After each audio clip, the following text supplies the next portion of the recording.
episode number 3 of the Hello Road podcast. I'm Ethan. And I'm Paul.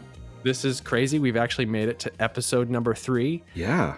Thanks for joining us. Yeah. All 3 of them so far. I know, exactly. So if you haven't been here yet, on this podcast, we discuss unique and forgotten cars, cool travel destinations, things what we're doing with our cars, automotive adventures, and other fun stuff, music, beer, whatever we want to talk about. Paw Patrol. We talked about Paw Patrol right before we jumped onto this. Patrol. Yes, exactly. But we can get into that in a little bit later. Yeah. But anyway, yeah, it's episode 3. What are you up to? Oh, a whole lot, actually. There's been a lot of fun stuff going on since our last episode. So I have quite a bit to share on that. Trying to think, what's the big thing that happened? Oh, yeah. I got a different car. What? I Yes. did. You did? I did. So last episode, we talked about my BMW and its little problem it had developed. So I had to get something that was a little more reliable, I guess we can say. I had this grand idea to buy some, the used cars that I could maybe keep for 6 months to a year, enjoy, and get the experience of owning it. And that's why I went to an E46 first. I was like, Sure. always wanted one. Yeah. And, so it kind of didn't really pan out to be how I wanted it to work. I know it was only one car, but it was kind of hard to resist when I found this particular car because it was a really good deal. Sure. And you got to enjoy it for a little bit, right? Oh, yeah, I did. I got to enjoy 2 months of BMW ownership and to experience all the stuff people talk about, the great handling, the amazing chassis of the car. It's, I miss it, but it's not the last one I'll ever get. I'm sure I'll get another one soon. So maybe not super soon. So I bought a Honda Fit. Honda Fit. Very practical. It is very practical. And, it's you can fit the car seats in the back. I mean, it seems like those fit pretty nicely. You can. Yeah. It's okay. It's a great car. It's not totally in, line with being into the rad era with the culture and everything, but it's still, I've always liked the car since they came out. This one is actually a 2018, so it's basically new. It only had 8,000 miles on it. So sure. And you're kind of into the small hatchbacks. Yeah. Obviously the Daihatsu, you have the Mini. Mm-hmm. So this seems like that kind of fits. I guess technically it's a wagon, but yeah, but a small wagon. It's a small wagon. It's cool though. Yeah. So I'm really liking it so far. It's a sport trim level, which basically means it has reddish orange stitching on the interior and a little red lip on the front and on the back. I think that makes it a little bit faster. It does. Yes. It's actually a really cool car. Okay. I'm really enjoying it. So it's only been less than a week since I've had it, but so far so good. I've filled it up with gas once. It got 35 miles to the gallon. So that's great. And and it's a 6-speed manual. So that's nice. Sure. Even for the commute that I do, it's still lots of fun. So sure. And it's in a fun color too. It's called Aegean Blue Metallic. So it is a very, very nice looking color. It is. And that's the thing is my last couple cars have been kind of a grayscale color. I had the black Outback and then I had obviously the Daihatsu's white and the BMW was silver. And I used to be really into car detailing. And with those colors, it's really not fun to detail because you can't see the fruits of your labor in them. Sure. So this has got, some metallic in the paint. So I'm really looking forward to maybe getting back into doing some of that because I really enjoyed it when I did it. So should be cool. So yeah, definitely. Honda Fit. That's nice. And so I guess comparing the driving experience to your E46, obviously a little bit of a different experience, but is the Honda Fit still kind of fun to drive? It is actually. Okay. I mean, this is obviously coming from a person who will speak ad nauseum about how much fun it is to drive a Daihatsu Charade. Sure. So you have to just the listeners need to sort of shift their shift your mind into Daihatsu land or slow car fast. I mean, sure. It has a decent amount of pep to it. It actually sounds really cool because it's naturally aspirated. There's no turbocharger noise, and after about 4,500 RPMs, that's when the VTEC kicks in Kicks in yo, yo. kicks Yep. in yo, and it sounds really cool. So Yep. it's got that sporty aspect to it, and then the chassis is very, very rigid. Um, it, there's a reason that a lot of companies turned these things into race cars, endurance cars. Honda themselves did it a couple times when the B spec, Yeah. the They were cars. racing against like Mazda 2s and Yeah. yep. And the majority of the time it was either the Mazda 2s that were winning the races or it Hmm. was the Honda Fits. So yeah, it's cool. It's got some sporty pedigree to it as much as it's kind of comical to say. Sure. But it's cool. I like it a lot. My family likes it. My daughters really like it. They like the color, and they they they don't like that, or they like that the doors are light and easy to open. Sure. And I think it's also, at least for me, it's been important if you can have a multi-car solution, you know. I don't ever really like having a commuter that I'm always kind of wondering when the next big thing is going to break, you know. It's Sure. nice to have a car that you can, maybe it's not the most fun car in your you know, your small fleet, but you can count on it. And it's fun enough. Obviously you went with a 6-speed manual, so that's going to make it a little bit more fun to drive on your commute. Yeah, commute, and I've also fully intending to autocross this thing because You that totally should. that's what you do. Well, So you know, it's funny. It made, when you're talking about how this thing is fun to drive, I actually, when I was filming the Scion XB episode, that I have this 2005 Scion XB, and kind of similar to the Fit in the way that, you know, you can, it's a small car that you can fit a lot of stuff in, hmm essentially. hmm Um, this car is not a fast car, not a good handling car. In fact, it's a sort of a bad handling car, but it's still fun to drive those types of cars kind of spiritedly on a back road. When I was filming that episode, I took this thing up to Angeles Crest. I'm like, all right, let's see how much fun I can have in my 2005 Scion XB with 220,000 miles on Angeles Crest Highway. And it was a ton of fun. I mean, it was slow and it felt like I was driving a little bus, and the rear end gets so light, and the the tires in the back are just like squealing the whole time. hmm But yeah, I'm a big fan of driving cars that shouldn't go fast. I like driving those cars Yeah. quickly. Slow car fast. That whole mentality is my mantra. I have Yeah. kind of I always. would take it, you know, I would take it one step further, sort of crappy car fast. But I I'm not would. saying the Fit is crappy, but No, no, no. that's kind of Yeah, what no, I'm into. Yeah. we're definitely on the same boat on that one. I mean, driving the Charade up in the canyons is a ton of fun. I think it is, even though it is pretty slow and has kind of scary brakes, not because of mechanical reasons, just because the design. But it's a ton Yes. of fun. It's a ton of fun. So, and it's all about the enjoyment you get from it. You know, I've driven some quicker cars, you know, on some fun roads before, and for me at least, I reached that limit where I'm like, okay, that's as far as I'm going to take this because I don't want to wreck it, Sure. or I don't want to get in any sort of trouble with the law. So, so Yeah, that's exactly. how that would work. So Yep. cool. So yeah, so new car, cool. Gonna be doing a couple little things to it. Trying to think of anything else that happened. The Daihatsu was a little upset when I brought it home because it can sense things like that because it has Sure. a soul. Yep. But I will be taking it to work tomorrow. Okay. I have to take it at least once a week. So Sure. You don't want to make it too upset with you, right, because right, then it'll start talking leaking. back. Yeah, Yes. it'll start leaking and not want to do things like start and drive normally. Sure. So yeah, so cool. You went somewhere, didn't you? Didn't you go somewhere this past weekend? Sure. I drove up with my brother to Radwood at Hooptycon, which is the Radwood, obviously, is 80s and 90s car show. Up at Hooptycon, which is an event put on by 24 Hours of Lemons. So yeah, we drove from LA all the way up to Sonoma, and we didn't drive a Rad Era vehicle. That kind of fell through. I was supposed to pick up a Rad Era vehicle, but it didn't happen. So we drove my brother's 2018 Subaru Impreza with a CVT transmission. It was pretty boring, but got us there in one piece, reliably, quietly. I drove the car. It was, you know, it was a fine car. Got us up there, and yeah, um, had a lot of fun at Radwood. And I know you wanted to go. Yeah, I Yeah, I did. But timing just Yes. didn't work out for that one.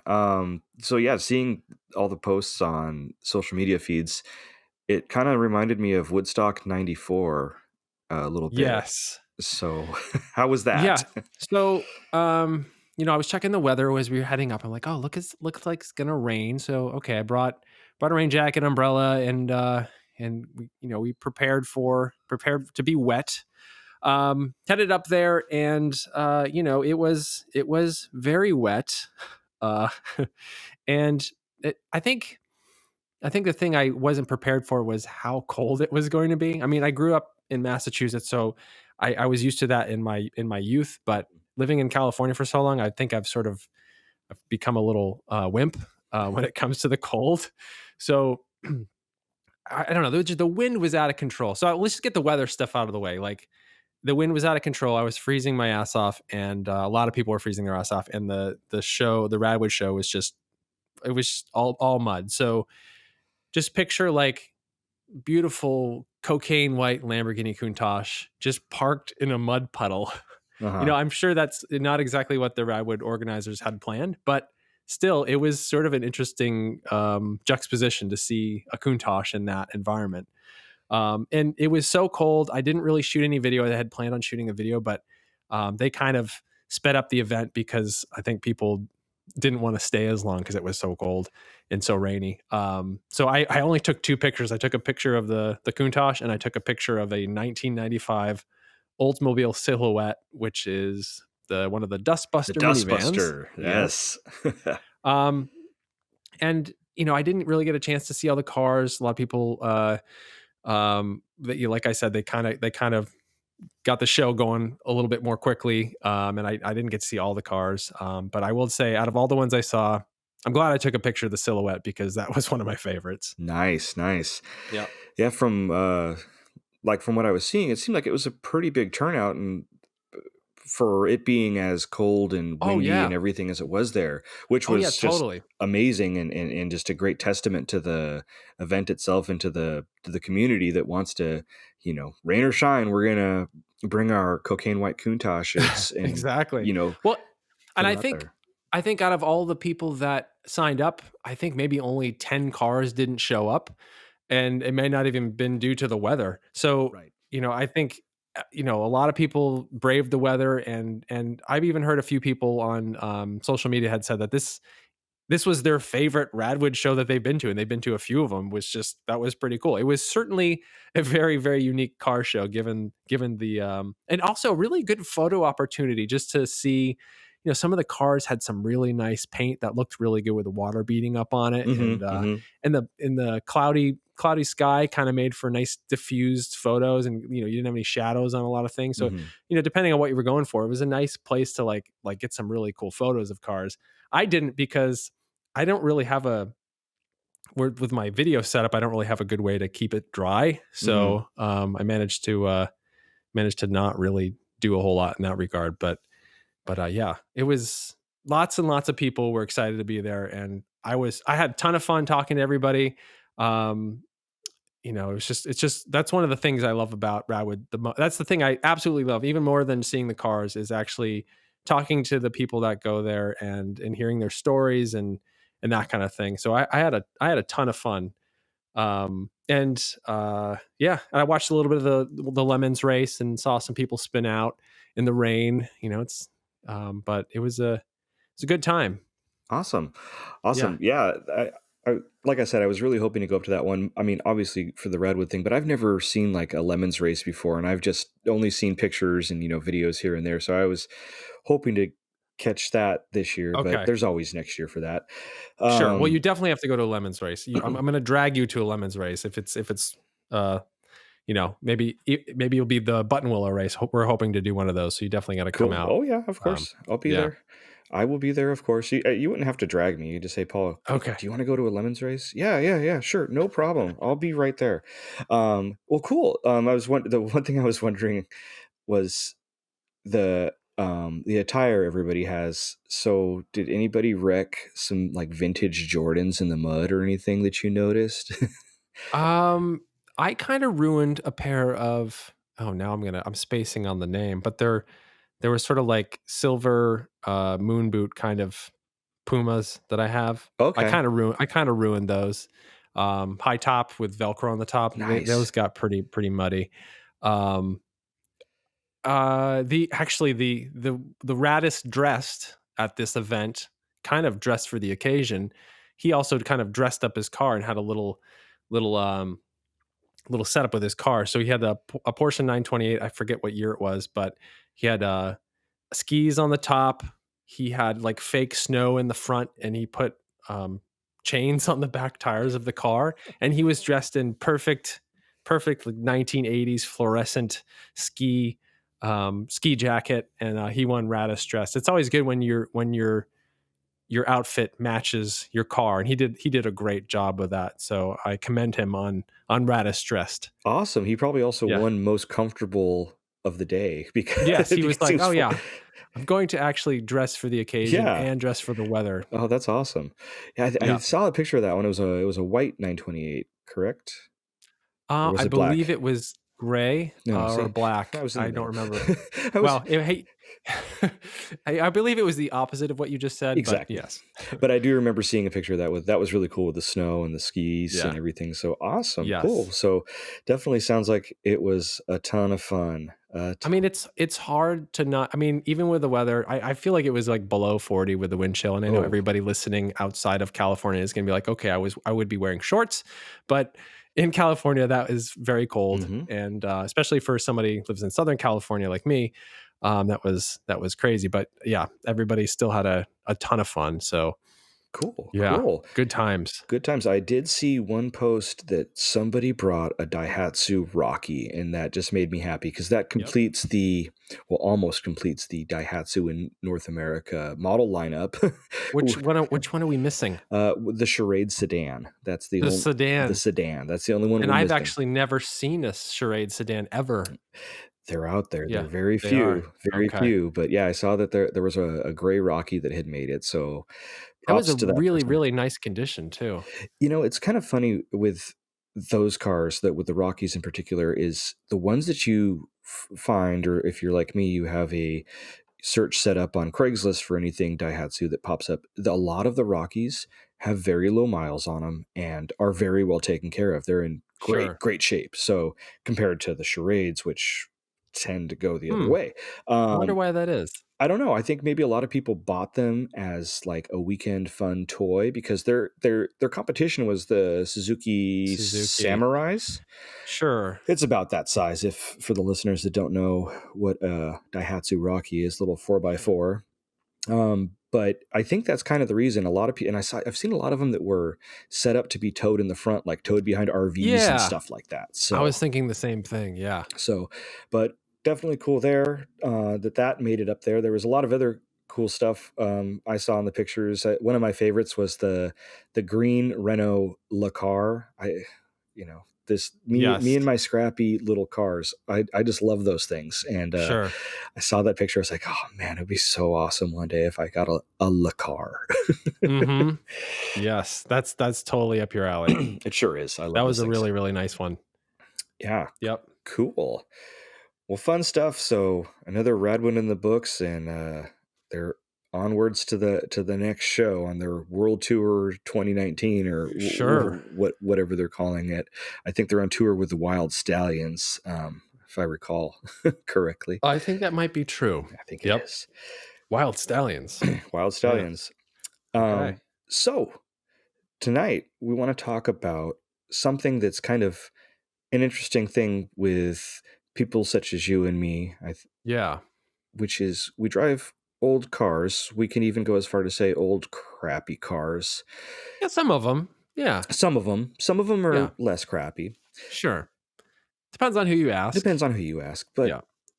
we drive those. I'm taking the Charade to work tomorrow, but Sure. a lot of us drive.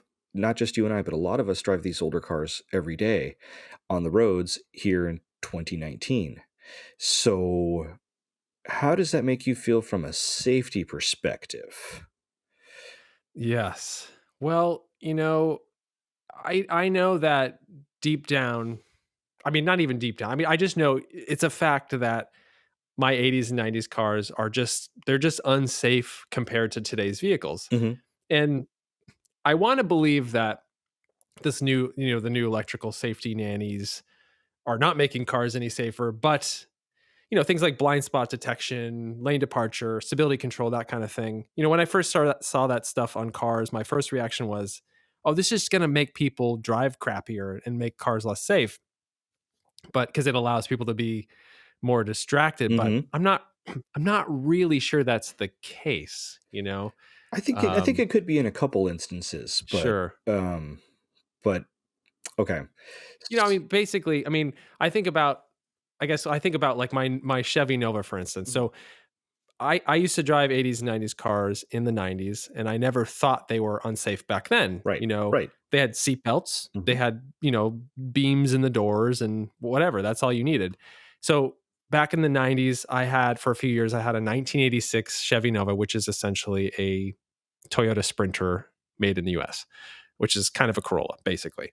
Um, and I never once thought back then that that was an unsafe vehicle. I just drove it to work, drove it around. It was fine. And I was never in any accidents with it. But today, one of my cars that I enjoy frequently is my 1988 Chevy Nova Twin Cam, which is more or less the same vehicle as my Nova that I had back in the day with upgraded motor, suspension, that kind of thing. And I'm kind of terrified to drive it. I'm constantly hyper aware of my surroundings. I'm always very careful of intersections. If I get T-boned, I know that I'm toast. I mean, just all you have to do is look at the A pillars on this thing and realize that they're just so thin. They're like made out of paper. Mhm. Mhm. Constantly drive with my headlights on, just so that way.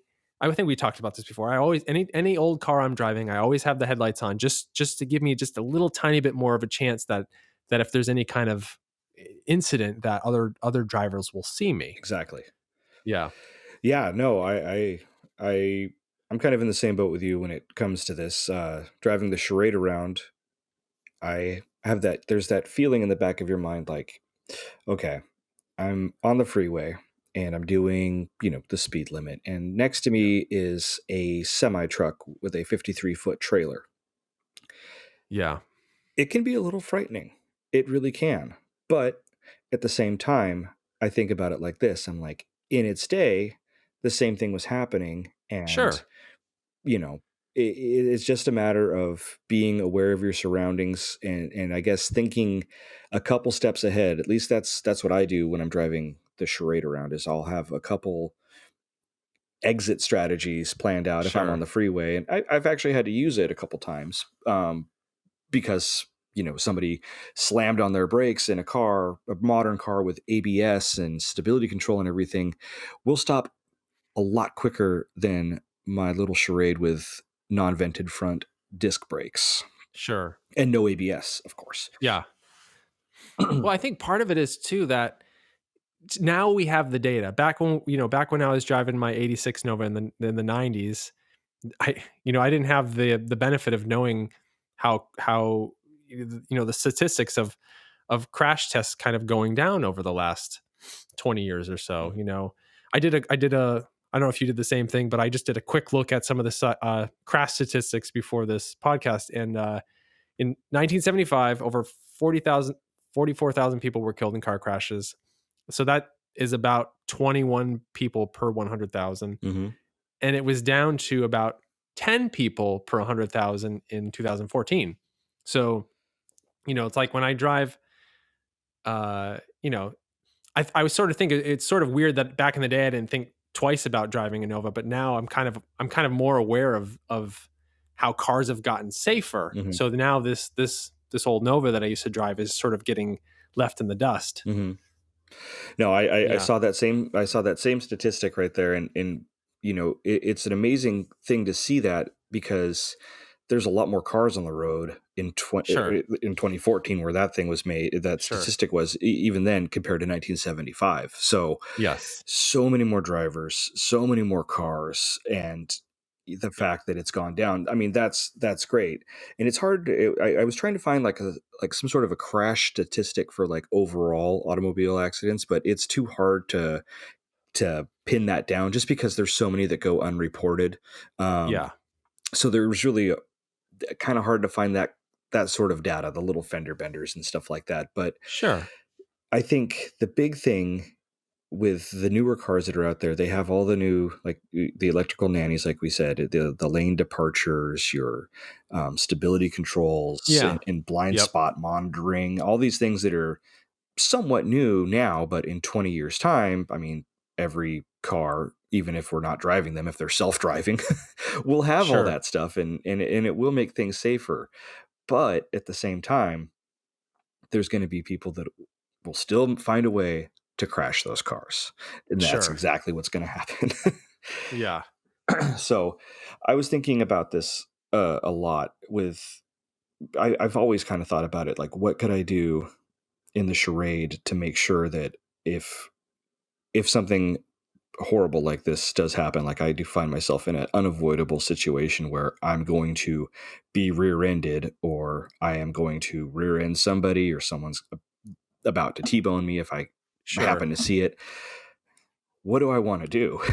Do I want to hold on? Sure. Because there's no airbags in it. There's no airbags. Yeah. There's I don't have any airbags in my Nova there's either. nothing. And you think about it, and then, we're both we're both fathers. We have kids, and it's one of those things that you kind of got to put aside, because you want to enjoy the car, and you got to just put trust in everybody that's around you, and just be super hyper aware. Is that, yeah, super hyper aware? I could have just Sure. said Yeah. hyper aware. Uber super hyper Uber aware. super Yes. hyper Yep. maximum aware of your surroundings going around you, and that's all you can do, because even though I know there's risk and danger, it's almost like riding a motorcycle. You got to Sure. kind of That's the way I think about it. you got to Yeah. put you got to take the danger aspect, and it kind of, in a way, amplifies the fun a little bit, knowing that you're driving something that may not fare too well in an accident. But to me, at least, it's kind of like that. I guess it's like a race driver thinks, when they get in the car, like, oh yeah, I don't fear death. I'm not saying I I think, I yeah. do, but it Yeah. kind of adds to it a little bit to me. I'm like, Yeah. okay, cool. I think part of it is just you kind of know we now have a better sense of what the true risk is. Hmm. And back in the day, we were like, "Oh, I'm just driving my regular car." Hmm.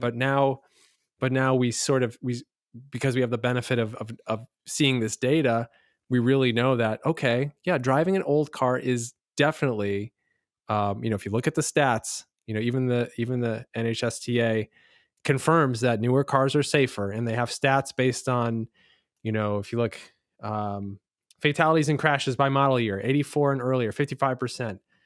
2013 to 2017, 26%. So there's definitely a wide range there. Hmm. And it's just sort of thinking like, okay, I understand the risk. It's kind of the same, maybe not the same risk, but it's a calculated risk that you make that you've got this older car that is maybe more fun to drive than a newer car. It's easier to work on. Hmm. It's cheaper. But you just have to, you have to make that as part of your decision when you're driving. Okay, I have to know that when I take my Nova out instead of my boring, safe 2016 Prius that's got all these nannies, I know that the Nova is way less safe. Hmm. Hmm. And it's not even that old. It's an 88. It's not like it's from the 50s or 60s. Hmm. That's another story, but it's way safer than those vehicles. Sure. Um, but yeah. Yeah, I was thinking about the my Volkswagen that I have. Its only real safety feature, I remember reading about this, and it started in my model year in 1970. Mhm. Volkswagen put this, I don't even know how to describe this thing, but basically it's this tube that goes around the steering column, right past the I don't want to call it the firewall because the engine's in the back, but into the front. Um, Yes. it kind of looks like a cylindrical cheese grater, if you would, and that was Okay. their Yep. that was their safety feature for if you were to rear end somebody. When the front end compressed, this cylindrical cheese grater tube thing would actually twist and make it so the steering wheel did not get lodged into your chest and your face. So Yep. that was the one safety feature of my 1970 Volkswagen. Prior to 1970, there was really nothing. And you can, I mean, a lot of people have seen crashes of Volkswagens, and Oh they yeah. don't do too well. And that was the thing too, because when I was actively driving the car, and there was a lot of them still around. I mean, this was a very, very, very common car out on the streets, and with Very with common. more of them Yeah. around, there was more of them in crashes. And I don't know of any Volkswagen crash story that really uh, ended well for the car or the driver. Sure. So, I mean, I actually had a little accident in mine. I was driving to my grandmother's house and driving down her street, and there was a car right behind me, residential street, not a busy street, 25. And I went to turn into her driveway, which was a left turn, and I had turned on my signal, but apparently it was out, old car. But the Sure. person behind me, I guess, was tired of me driving the speed limit and decided to pass me on the left. Smart move. Hmm. This is Yes. this is a small residential street, mind you. So when that happened, the front bumper on my Volkswagen caught the right side right behind the front wheel. It was like an old Ford Taurus or something like that. And the Volkswagen pushed and spun her out. Okay. This is at like 3 or 4 miles an hour. And I just remember I was, I was fine. Nothing bad happened to me because it was such a Mm-hmm. slow speed. And I mean, my little Volkswagen actually pushed her. And this is, like I said, probably like, gosh, 10 miles an hour. It was very slow. Sure. Mangled the front end of my Volkswagen. Both of my Mm-hmm. fenders, the bumper brackets, the front apron, everything. In such a slow speed. And I was absolutely livid over it because it was all original, and I was upset. And it was my very first car accident that I Sure. had ever like been a part of, where I was behind the Uh-huh. wheel. Yep. So but the kind of the funny thing was, it was just how well that German steel front bumper like ripped a hole all the way down the Sure. side of her car and popped the back tire and spun her. I was just like, looking back at it, I was like, damn, that thing was actually pretty stout. I wouldn't want to hit somebody head on in it, but Sure. still. So that was kind of my first little foray into getting into an accident. I was also thinking about the first time I was in an accident in a in its time, where a modern safety technology maybe would have prevented it. So um, I was getting on the freeway with my friend in high school. He was driving, his car was I don't remember the exact year. It was a 90, 94, 95, 96 Ford Thunderbird. And Mm-hmm. his, I believe, had the V8. Of course, I remember that. I don't remember the Yep. exact year, but it had a V8 in it. So it was a pretty powerful car for a new driver. I remember getting on the freeway and transitioning to the next freeway, and he was merging lanes really quickly, and I was just like, okay, this does not feel right. And he was accelerating fast, and this doesn't feel right. And sure enough, somebody, as he was trying to get in further um leftwards towards the fast lane, somebody sped past him and spooked him, basically. So he yanked the wheel while foot was still in the Yep. gas. Okay. We spun probably 2 times, and then I can very vividly remember I was in the passenger seat, sliding completely sidewards to smack right into the center divider, and it was going to be me that was going to hit. Yep. And that happened, and the airbags didn't deploy because it was pretty much a straight Side impact. side impact Yep. hit, and then the car spun around again and ended up facing forwards. Now that I'm thinking about the accident, it was actually on the freeway, literally right by my house now that I currently Okay. own. I'm like, oh, that was actually right there. Um so I was thinking about that accident. I actually think about that accident a lot because it was a little frightening, and it kind of gave me Sure. a little bit of anxiety about being on the freeway while merging. I remember my mother used to do that really fast, like merge real fast, and I'd always be like, "Oh, Mhm. holding on tight." Um, had that car had traction control or stability control of some sorts, Sure. I don't Yeah. think that would have happened, and I think we would have been on our merry way to the mall or wherever the hell we were going. So it was just interesting thinking about that now because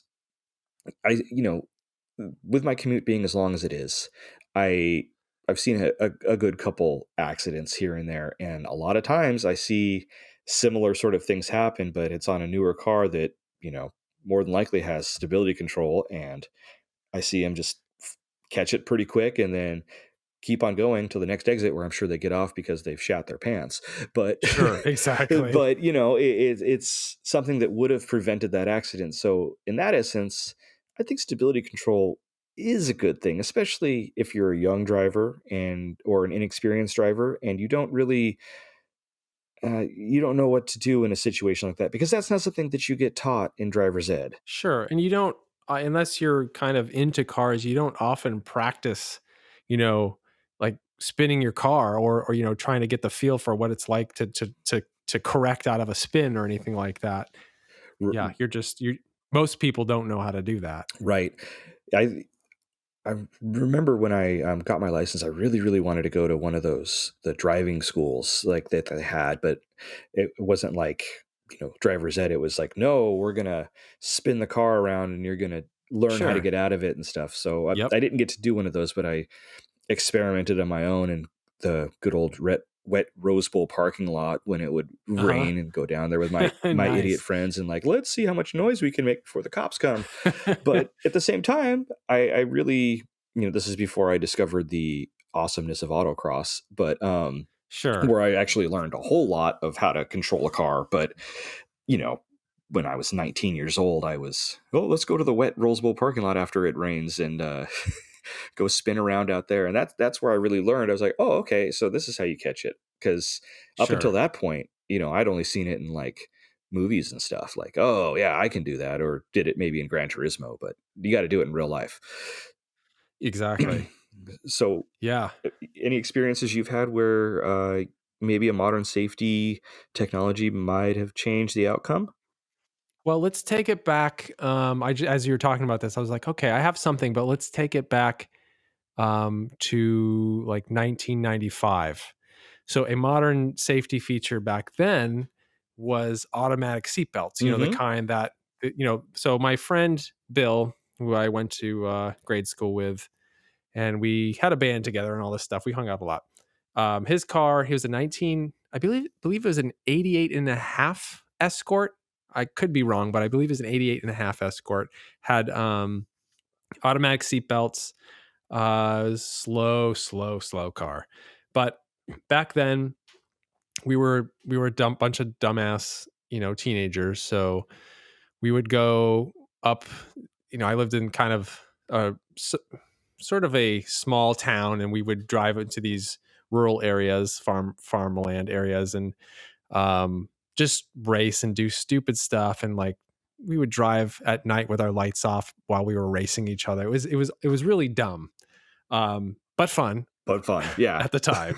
um, um, but it was fun until this one day. So we did this for many days. We would kind of race on these back roads. I mean, looking back, it probably wasn't too crazy fast, but considering he was driving an Escort, my friend was driving an Oldsmobile Omega. I Ooh, don't know if you remember that. It's on the same platform as the Citation, I believe. nice. um, and the Skylark, and my friend had a Skylark also on the same platform. Just we had just garbage cars. I had my Econoline, my Ford Econoline. So we would um and then actually at some point I got my Prism GSI, which was a little bit quicker. So but still not fast Hmm. vehicles. So there was one time in this uh we were kind of racing around, and finally we kind of got back into our little town, and we were behind my friend George in his Oldsmobile Omega, and I said to my friend Bill, who was driving, I said, "Why don't you punch it and we'll pass him on the left over the double yellow and go around him." Oh, And I still feel pretty guilty about this because I was the one that egged my friend Bill to do that. And just as we were accelerating past him, George didn't see us and he was actually about ready to make a left-hand turn. So we we totally slammed into the side of his car as he was making a left-hand turn, and then we kind of, it just was all slow motion as any accidents like this go. We kind of like slowly careened to a tree that was wider than the Escort. Oh, Yeah, and we hit it. I don't know. I mean, he slammed on the brakes, but I feel we were probably going about 60 or 65 or 70 when we hit our friend in the Oldsmobile. Maybe we were going, by the time he slowed down, maybe 30. I don't know. It's hard to say, but it was a hard hit. His car was really messed up. It was straight on, which was nice. It wasn't sort of an offset crash. It was straight on into the tree. Our friend George, his car kind of careened into a yard and knocked over a fence. He eventually had to go and like fix the fence for that person, but that's another story. whoa. So yeah, we hit that tree really hard. I remember the Police Synchronicity was the song playing on the radio, because it's that kind of stuff. You just remember every little Uh-huh. small little detail. Um, and and I realized after we were done with the accident, I'm like, oh, I don't have my lap belt on, because that was the car where you got the automatic seatbelt that comes along your shoulder, Mhm. and you have to manually put the lap belt Mhm. on. So we hit this tree super hard, and I just had the shoulder belt on, and I feel like, well, I was always pretty good about putting on my seatbelt, and I wouldn't have like taken it off for any reason, but I always wear my seatbelt when I was younger. I still do now. But I feel like that technology that was introduced back then, um, I know they don't have it anymore, but I bet it probably saved some people's Oh, lives. yeah. People, because you got to remember, um, 1984 was in New York was the first state that required seatbelts to be worn, and that was 84. And there's still places that don't require, or at least it's not a, you can't get pulled over for it or whatever. Right. So I do feel like that technology, as sort of outdated as it is, definitely probably could have saved lives. Yeah. Um, Totally. Yeah, I remember those things. My father had a Thunderbird that had those automatic seat belts, and it would, every time you turn on the car, you hear "nee," and it would come on back and yep, and put it in place, and you'd it like strangle you a little yeah, bit as you're like, oh damn yeah, it. exactly. And then you'd have to put the lap belt on, and it was it was a very growing up, we always wore our seatbelts in the car, and so it wasn't like a big deal, but it was just, I remember being such a nuisance because it would do that, and you'd open the door and the little motor would make it Yeah. move. It's kind of funny because I'm talking a lot about the Daihatsu tonight, but my Daihatsu, Well, it you I have to. have to. Yeah. Mine is a very lower model grade, and it actually has the the two belt process to buckle up. You have the lap belt, Yes. and then you have the other shoulder belt that hooks in, but the motor, there's no Yeah. motor, it doesn't retract. That's like my Geo. And Does it actually hook to the yeah. door? No, It's no, the no, it door. is not. It hooks to the B pillar actually. Okay, So because I my Geo is my Prism is to the door, which is probably not that actually, great. is it the door? Now I'm thinking about it, I should know this. You know what? I think it is the door because it actually has this crazy little latch system on the upper portion of the B pillar on the door, and Hmm. it's very well engineered, this thing, that the way the door closes. So I think that's, yeah, it is on the door now that I'm thinking about it, because Okay. it's a pain in the ass to clean the window sometimes because the Yeah. buckle is There's just right there. sure. Um, but yeah, those things, I definitely think if they definitely save lives, and at the same time they brought about the idea of wearing a seatbelt to everybody, because Yeah. there's a lot of people, like, I was talking to my dad about this. It wasn't until the 1980s really that people really started to adopt the idea of, maybe I should put a seatbelt on in the car, because a lot of these older cars, they didn't have seatbelts. You just hopped in and Sure. went. And then when you, Well, yeah, yeah, I was thinking about that too, because like most of my childhood, at least my dad, probably both my parents, did not wear their seatbelts. And I think it was probably, and even my dad was even in a really bad T-bone wreck in a 1972 Pontiac Le Mans, and he still continued to not wear the seatbelt even after that wreck. And I feel like it wasn't until it was required by law Mhm. that he started doing it. Mhm. Which is crazy to me, but because all of the cars had them, he just chose not to wear them. Exactly. And I mean, I guess part of it is like, it's the era. I mean, I'm showing my age a little bit, but I'm positive I came home from the hospital in my mom's arms. I don't feel like I was in any kind of car seat. It's like, oh no, here's your kid. Nowadays they come out to the car and make sure that you have a car seat and you know how to use it. And yep, and they'll even they'll strap the kid in too if you're unsure, which is Yeah. a great service, I guess. Yeah, no, I was talking to my mom about, when I came home, did I have a car seat? Because this is the very early 1980s, and she said I did because she wanted to get one, but my grandmother was like, "What are you? Why are you wasting your money on that? You just hold the kid in the car Yeah, and go home in the whatever, I think it was a 72 Plymouth Duster I came home in." Um, sure. so I had a car seat, and then it was actually kind of comical because it made my mom think about it, and she's like, "I know I have a picture somewhere. She showed it to me, and I got to take a picture of it and post it up to show everyone the awesome Yeah. car seat technology of 1980. Not to date myself, but 1981. Ooh. Yeah, there it is. Um, it's a crazy contraption, and it's in the front seat because this is, prior to airbags, and it Yep. takes up the entire front seat. It is like this, and it is, of course, it's mostly metal. Um, Yeah.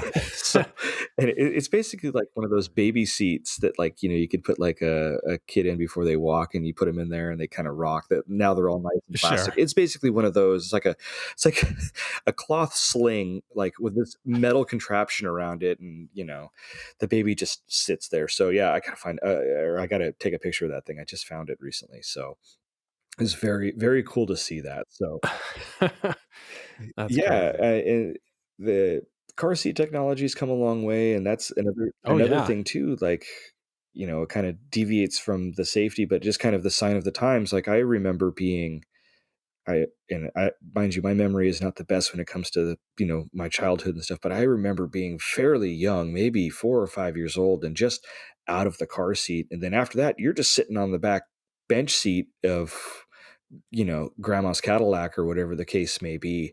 And that was it. Sure. Versus nowadays, I've got a booster seat for my 5.5-year-old that she has to sit in by law. And we just got new car seats for my 1.5-year-old. And it's, it's like a freaking racing seat, basically.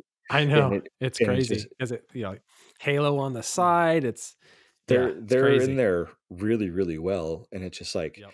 it makes me feel great as a parent that they're in there. But during this last week, I actually had to use the Daihatsu as my daily driver prior to getting the fit that I got, and so I had my daughter in that car seat in the Daihatsu, and I was like, I don't know how counterintuitive this is because it's really hard to install unless you have a latch system, and the Daihatsu does not have a latch system. So I Sure. was like, well, she's only riding in the car for a tiny little ride, but it's always those little ones that tend to be the ones when people, Sure. statistically, people get in accidents like half a mile from their house. So I just had to drive nice and defensively.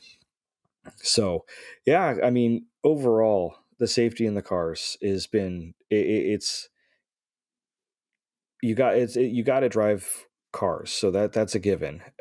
But it's what you choose to drive out there that is going to dictate. I mean, you should always be vigilant and on point when it comes to looking for an out and everything like that. But I think, especially in more modern cars, it's so easy to get distracted, and plus you have all the other distractions about your phone's buzzing because you're getting a Sure. notification, and or whatever the case may Yeah. be. And you say to yourself, I'm not going to look at the phone. Like, I don't text and drive, but I'll hear my phone go off and I'm like, oh, okay. But my mind Yeah. goes to, I just got a notification, not I need to be looking ahead Sure. on the road.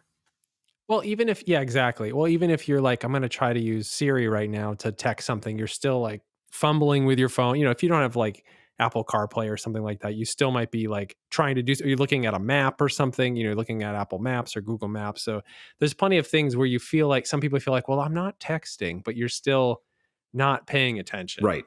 So that's a sort of another interesting thing that I found when I looked at the stats. So we talked about how in 2014 we were at 10 fatalities per 100,000. Um, but that that actually it started to go up in 2015. So I think now we're at like 12 fatalities per 100,000. So it kind of went down, but it's dipped back up since 2000. It's come back up since 2015. So I don't know if there's been any studies to kind of figure out exactly what's causing this, but I would have a hunch that a lot of it has to do with how distracted drivers are Hmm. today. And I'm sure there's a lot of the similar things that are still killing people. Seatbelt laws aren't that strict, and there's still lots of drunk driving. Yes. Um, but I find it interesting that it has made this small trend upwards in the last 3 or 4 years. Yeah, I that is very interesting. I think a big part of it could possibly be, I mean, there's a dependency now on the technology. Like, I don't need to physically turn my head to look because I have lane or Sure, what is it called? The blind spot monitoring. So, sure, you know, there's that could be a very slight, you know, half percentage of why it's gone up. But I think overall too, the distractions are there. It was probably, I would say about, 10, maybe 12 years ago, when texting started to become a real big thing. I noticed this, and tell me if you noticed this crazy trend. So you come up to a stoplight or a stop sign and you stop at the line. That's the way it is. More often, this would be something at a stoplight, and then somebody comes up next to you in the next lane, and they stop maybe 10, 15, 20 feet from the line. Do you sure. notice that ever? Oh yeah, all the time, Look all the back at that time. person, and I guarantee you, their face is buried in their phone. Well, I mean, I guess this is the thing that I've noticed is that um, I think, well, just judging from driving around in Los Angeles here, most people are paying attention to their phones.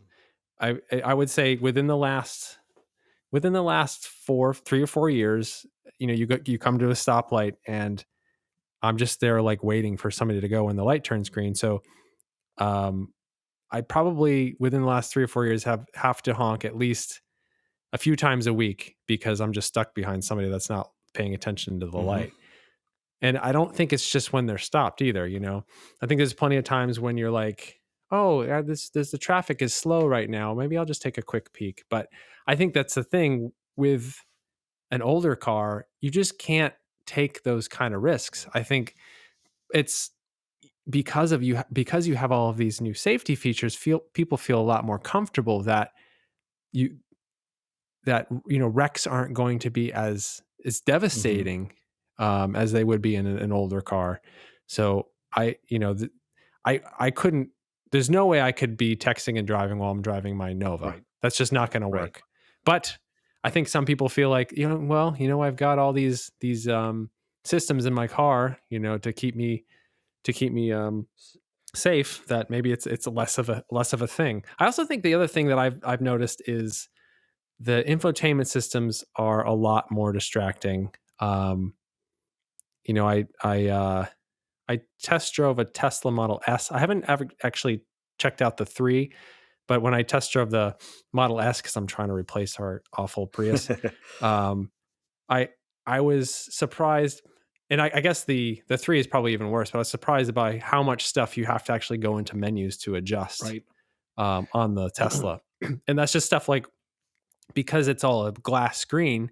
You have no tactile feedback to. You can't do it with just your hand with your eyes looking forward at the road and with your hands kind of doing all the work. You have to actually take your eyes off the road and look at what you're doing. And even with the Prius has a lot of stuff like that. Even in the design of you know the AC and heater controls, I have to look down at that to kind of see, okay, well, what temperature do I want it at? Okay, I want it at 72 and I want it to be, I have to like toggle up and down to get the temperature. I have to toggle up and down to get to what vents I want it on. But in my Scion, there's just muscle Hmm. memory.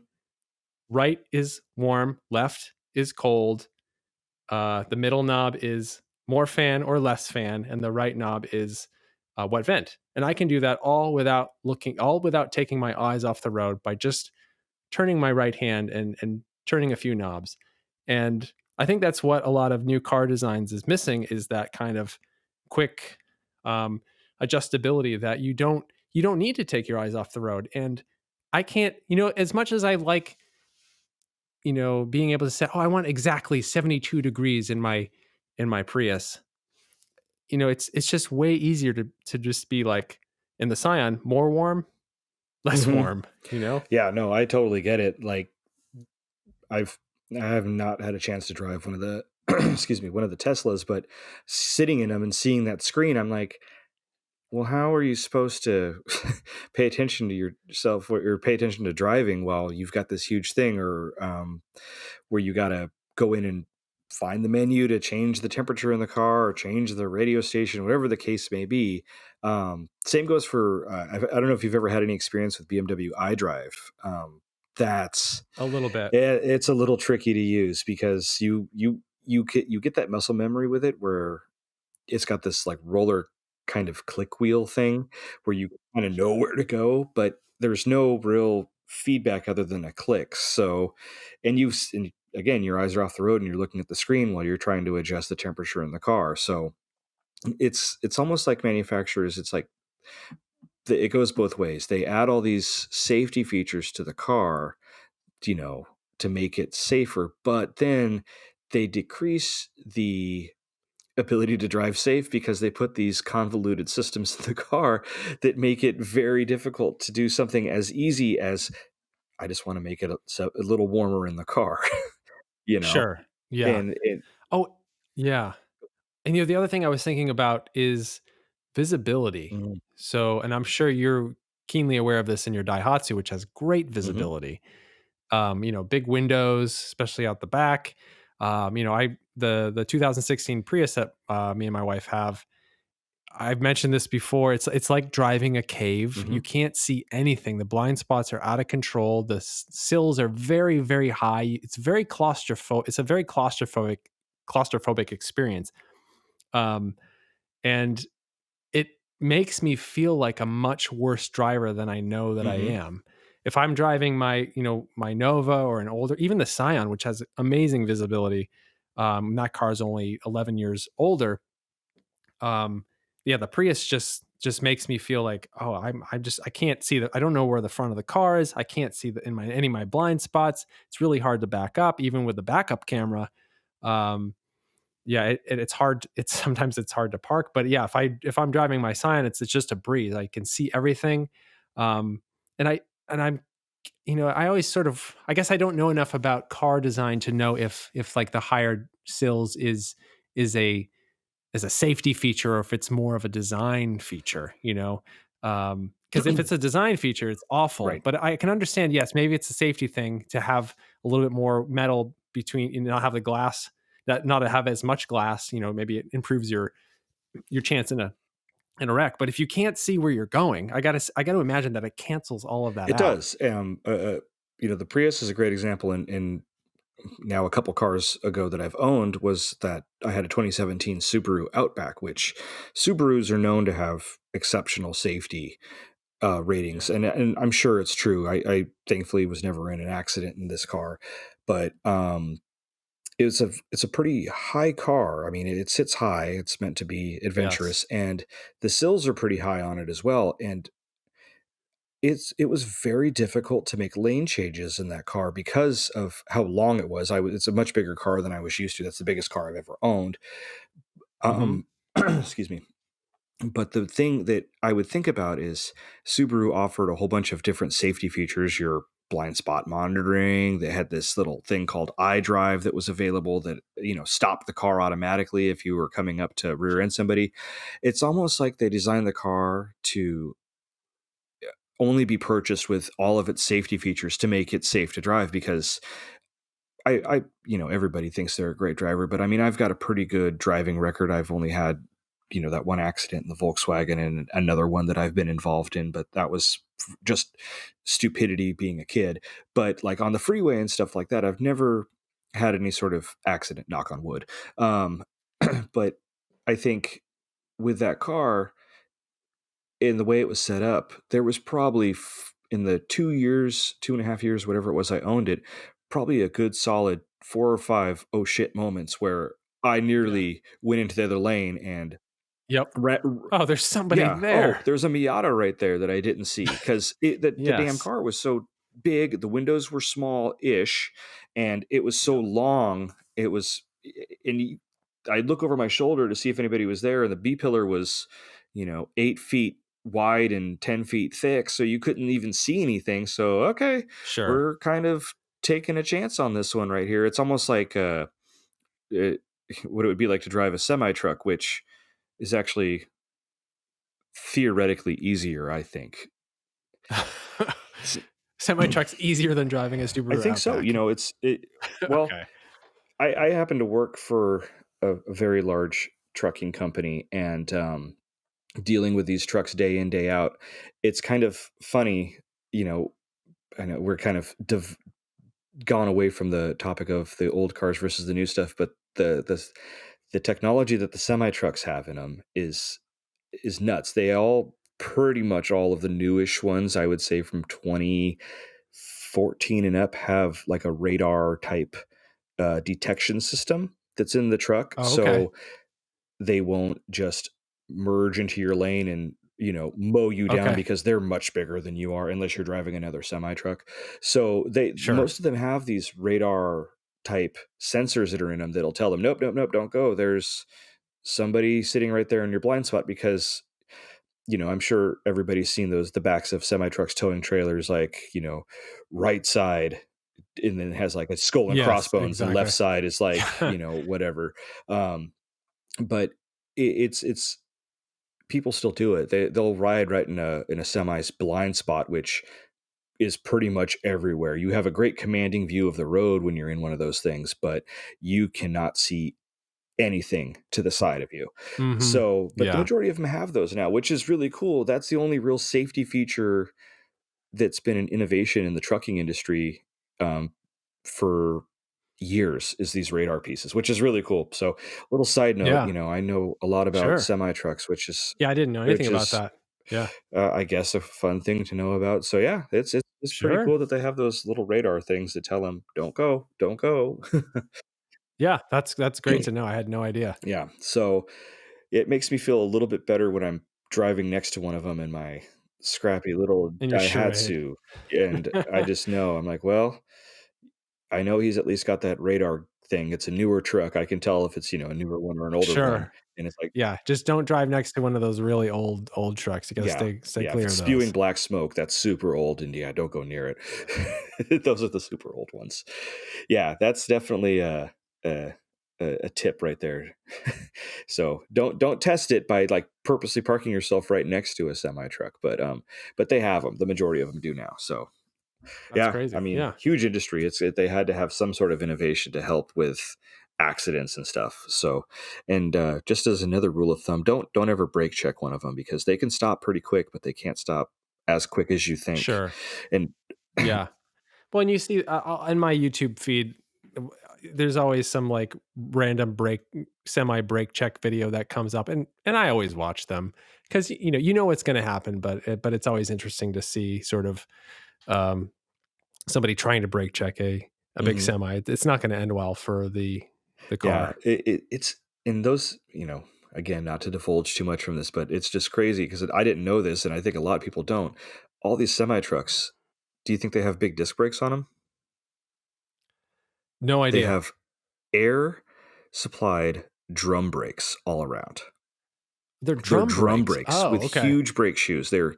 I whenever I have to order any of those brake drums, it's always a bad day because they weigh about 75 to 150 pounds a Oh, pop. jeez. Um, Okay. but they're all air assisted drum brakes, so they'll stop pretty quick. But it's just when I started working at that job, I thought it was just huge ass disc brakes. Nope, they are big Wow. drum brakes. So there's more semi truck knowledge. See, I'm full of Daihatsu and semi truck knowledge. So this is Sure. this is Okay, this is well, going great. we can do a whole episode on semi truck That's technology. pretty crazy. It Yeah, really is. yeah. So, yeah, Yeah. car So safety. yeah, Ooh. we got some old cars that we still continue to drive. Um, and yeah, I guess the thing is that you just for me, it's just kind of understanding the risks and just trying to be super aware of the surroundings. And I had a '74 Datsun B210 for a while. I love that little, it was a little brown car.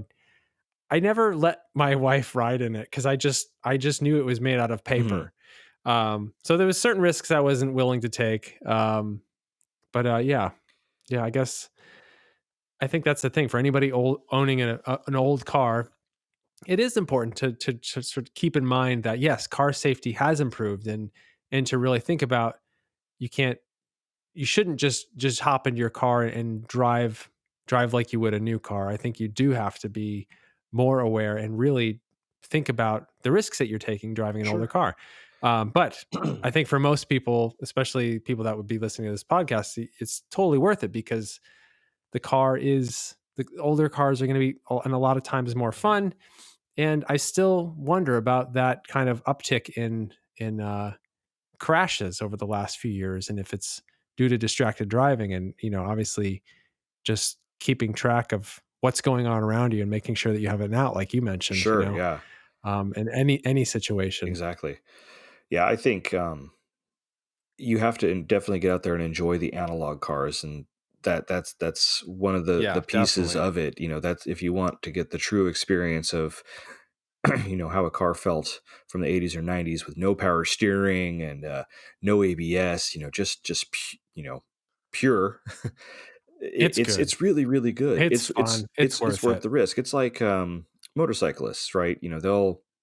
They kind of put, I mean, let's face it, everybody that drives, be it in the safest car you can think or in an old hoopty, you put your life on the line every time you get behind the wheel. And it's kind of that same thing with motorcyclists too, except for a little bit more, because there's Yeah. very little safety, but at least the majority of them are wearing safety gear. It always I had my motorcycle license for a couple of years. I haven't ridden forever, but it always pains me when I see them, especially in the summertime. They got their helmet on, but they got their tank top on and their board shorts Flip and flops. flip Yeah. flops, which I never understood after riding motorcycles because shifting up and down on that knurled knob, those things hurt. I don't know how people can do that when flip flops, but I see them riding with flip flops all the time. I'm like, oh my gosh, you go down and No, it's wouldn't do it. no good, no good. No. Wear at least a jacket and protective jeans and obviously a helmet and spine protector, gloves, boots, the whole nine yards. Yeah. Safety third. I mean, Yeah, safety first. exactly. Exactly. It kind of makes me think, Yeah. would it be, this is totally out there, but what if there was some law that came up that said, okay, everybody that's driving a car from we'll say 1995 and down, whenever prior to airbags, you're now required to wear a A helmet. helmet. You know, what would that do? What would Yeah. that? Well, it's funny because I drove my Lemons race car, my 1997 Nissan 200 SX. I drove that Liam Nissan. I drove that to Radwood, LA, and because it's got a roll cage around it. I'm not going to drive that car without a helmet because I don't want, in an accident, I don't want my head to be smashing against the roll cage. So I will say that driving, although it was weird to be driving around Los Angeles wearing a helmet, um, it was kind of nice. It was sort of nice. I'm like, yeah, this Extra is sense of security. actually Actually, real sense exactly. of security because you're driving a freaking race car with a roll. I know it's got a roll So if cage. if a semi hits you, you could totally just keep rolling it and you'd be fine. So Yeah, it'll be totally fine. it's kind of funny because you see Yeah, that's another thing you see a lot of people driving around, a lot of you know maybe kids that are not. I don't want to call everyone that does this kids, but a lot of maybe people that aren't aware of what could happen in a crash if you're driving a car with a roll cage. Because I see it a lot, like kids with yeah, Hondas or Subarus, whatever the case may be, and they got a cage in it, and it's like cool, but what happens if you get in a car accident? I don't know.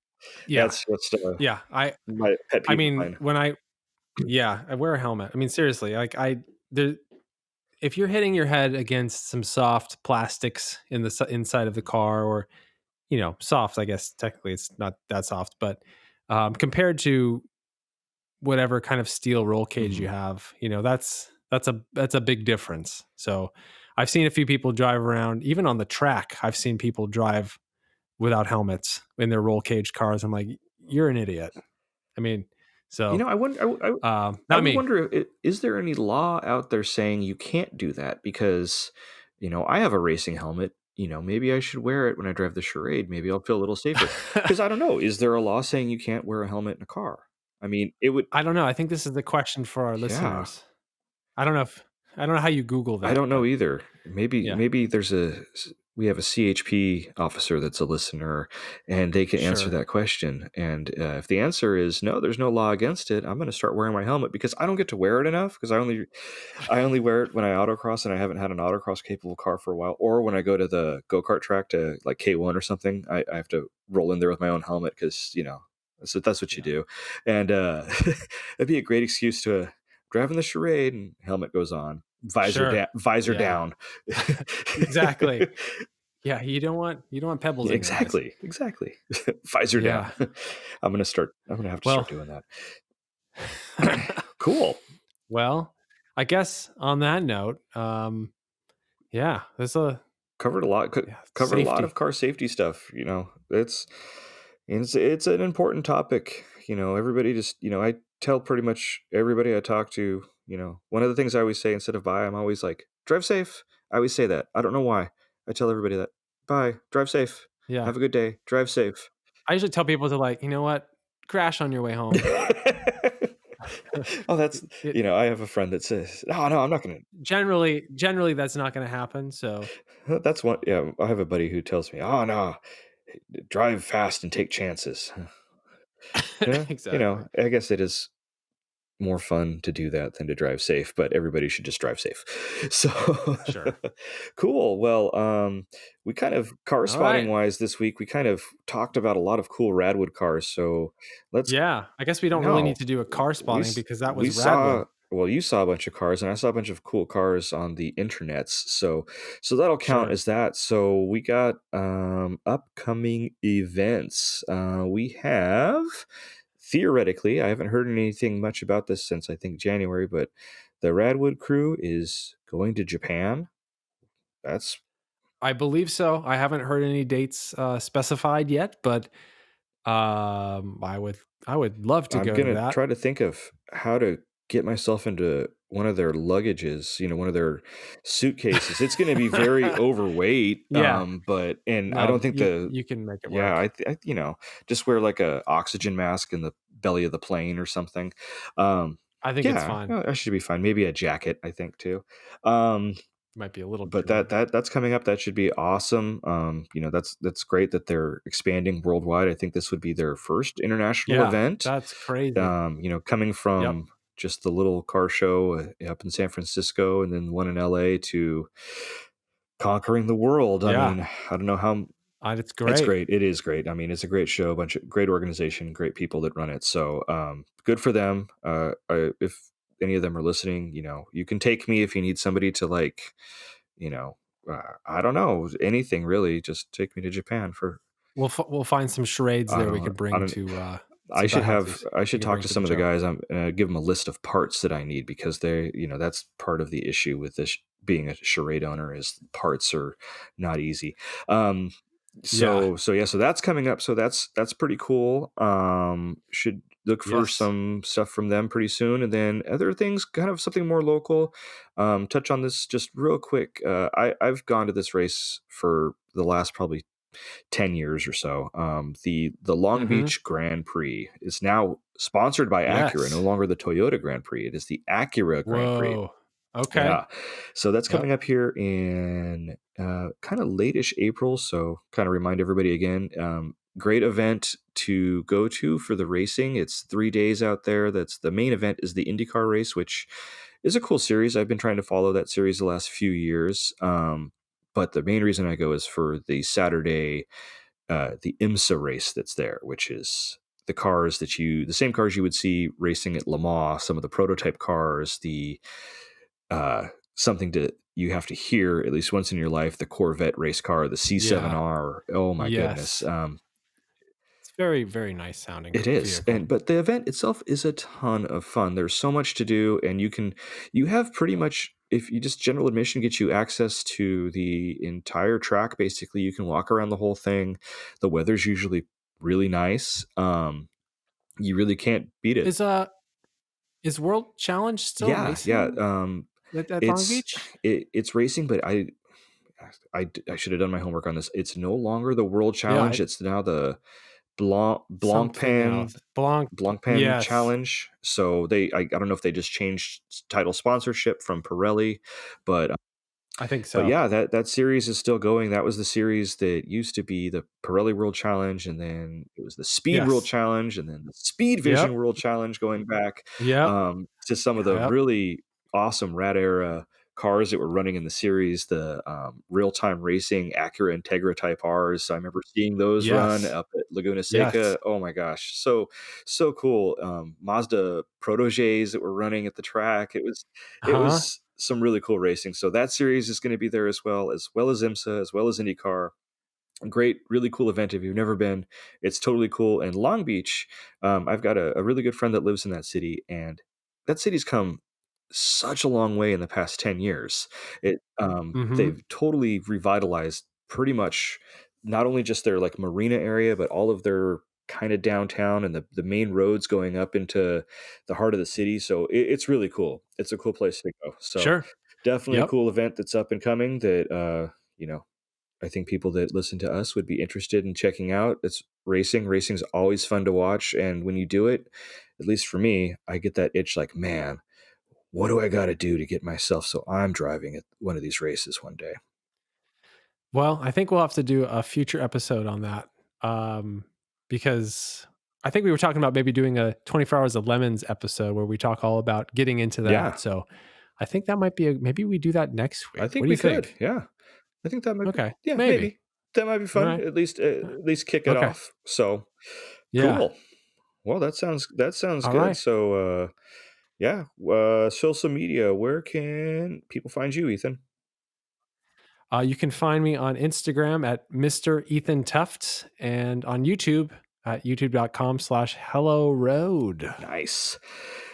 Yep. How about you, Well, Paul? you can find me on Instagram as Charade Life, and that's Charade underscore life, where there's pictures Mm-hmm. of a very blue Honda Fit right now and a very uh, dirty Daihatsu Charade. So, so yeah, that's where you can find me there. Trying to think if there's anything else where you can find me. No, that's pretty much it.